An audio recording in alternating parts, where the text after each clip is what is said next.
Hey, salut à toi. Bon, la semaine dernière pour moi, hier pour toi si tu t'étais abonné ou si tu t'abonnes. On s'était lâché sur notre liqueur de sapin. Donc on l'avait mise en sucre. On avait fait un petit sirop tout. Donc bon, voilà. Toi hier, comme je disais à l'instant, moi il y a une semaine. Donc maintenant on va passer à la dernière étape. La mise en bouteille et puis la filtration. Dernière filtration. Pour enlever tous les petits débris qui restent encore dans cette magnifique liqueur.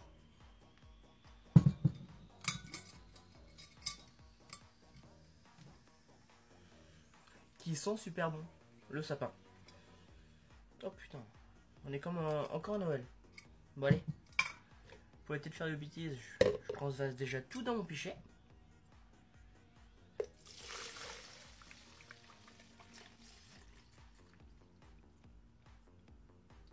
Bon, on va le faire en deux étapes. Bon, quoi que non, c'est bon, ça passe.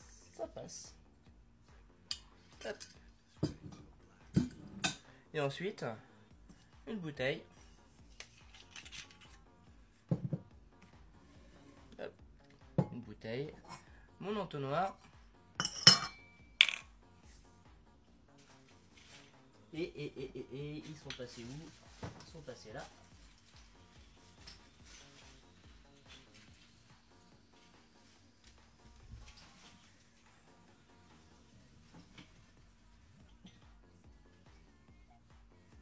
Un tissu propre qui va servir de filtre. Donc moi j'ai utilisé vieux tote bag tout con. Hop.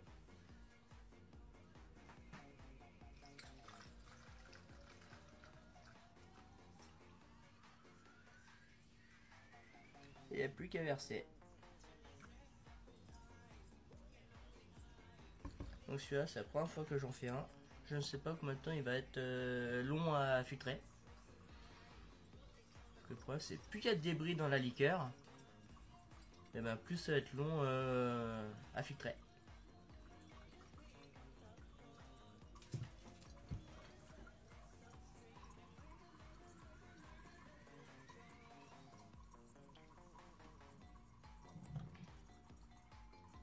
Donc là pour le moment il est plutôt assez rapide.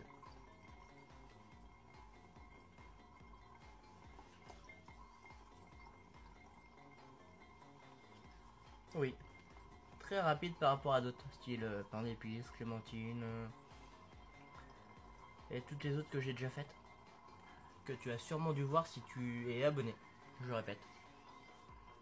Bon, après si tu n'es pas tu peux te rattraper.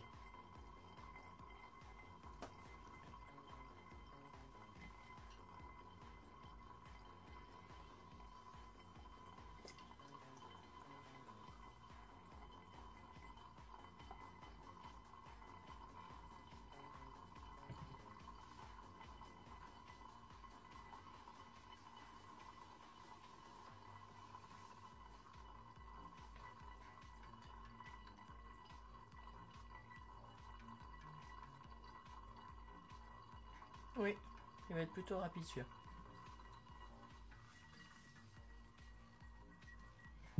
Bon allez, on se retrouve tout à l'heure.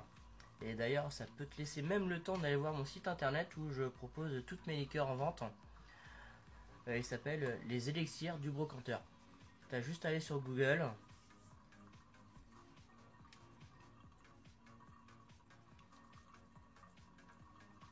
Et à la fin, oui, je vais te montrer comment je les embouteille en format vente. Comme ça, toi aussi, tu pourras les découvrir.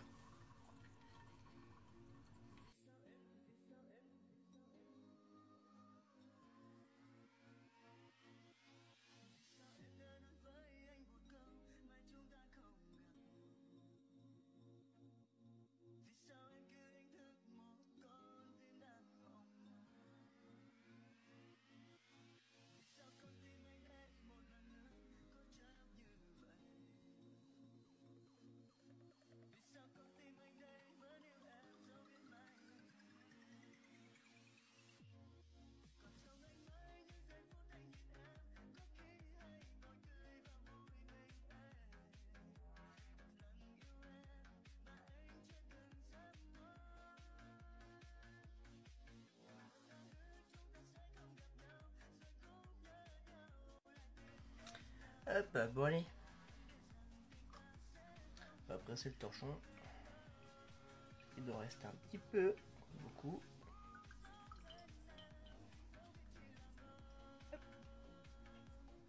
Comme ça, toutes les impuretés restent dedans. Et sinon, j'en ai qui me posaient la question de savoir comment j'embouteillais mes bouteilles pour les vendre. Donc moi j'ai mes petites bouteilles, hein, 20 centilitres. J'embouteille mes liqueurs en 20 centilitres. Entonnoir.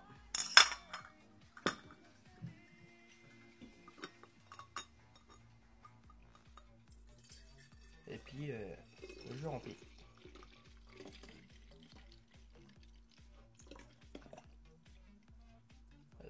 Et 20 centilitres, ils sont bas des épaules.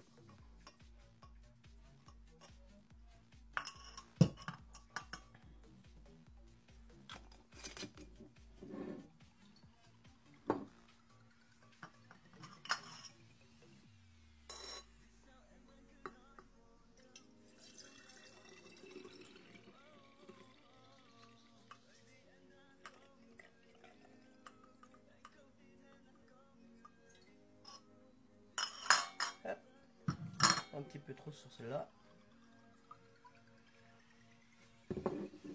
Hop, là on est pas mal. Putain, je vais te montrer toutes les étapes d'embouteillage sur celle-là. Hop. Donc après, on lui met une petite capsule thermorétractable. Et truc tout con, décapeur thermique. On attend un peu que ça chauffe. On tire la capsule ici. Et puis on y va.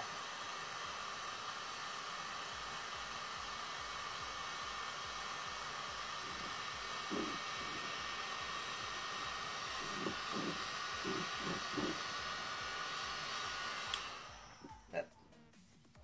Et l'étape d'après, ben, c'est l'étiquette. Ouais, je suis gentil, je vais même te montrer cette étape-là. Je vais chercher ce qu'il faut. C'est, tu sors tes plus belles étiquettes. Les cœurs de sapin, les élixirs du brocanteur. Ah, je te le répète, mais tu peux aller voir sur le site et tu as toutes les références de liqueurs. La colle? Oui, je sais, je suis encore à la colle. Pour le moment, c'est ce que j'ai trouvé de plus pratique, on va dire. Je sais, il y en a qui me disent du lait. Malheureusement, je ne consomme pas de lait. Hop. Je me suis fabriqué un petit gabarit. Pour savoir où je place ma bouteille sur le bord et où coller. Voilà. Un petit gabarit. Et puis on n'a plus qu'à coller. Hop. Donc, je prends l'étiquette que je viens babigeonner de colle.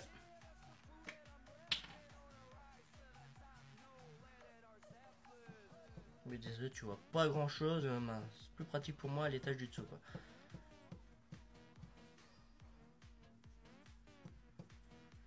Hop.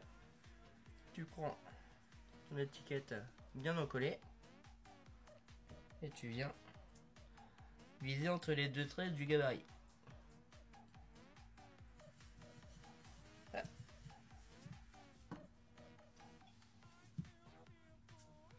Tu prends l'étiquette arrière, sans oublier d'écrire le numéro de l'eau de la bouteille, qui est le numéro 1.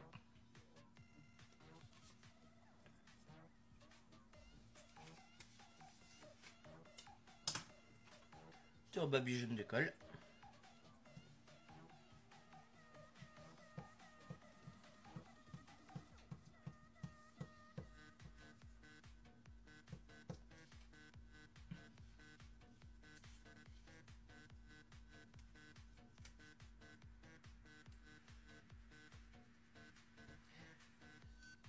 Et t'as plus qu'à continuer comme ça sur toutes les bouteilles. Et voilà ce que ça donne. Voilà. Et voilà. Donc deux magnifiques bouteilles prêtes à être vendues. Ou à être goûtées, consommées. Bon allez, si tu t'es abonné, moi je te dis à demain pour une autre vidéo.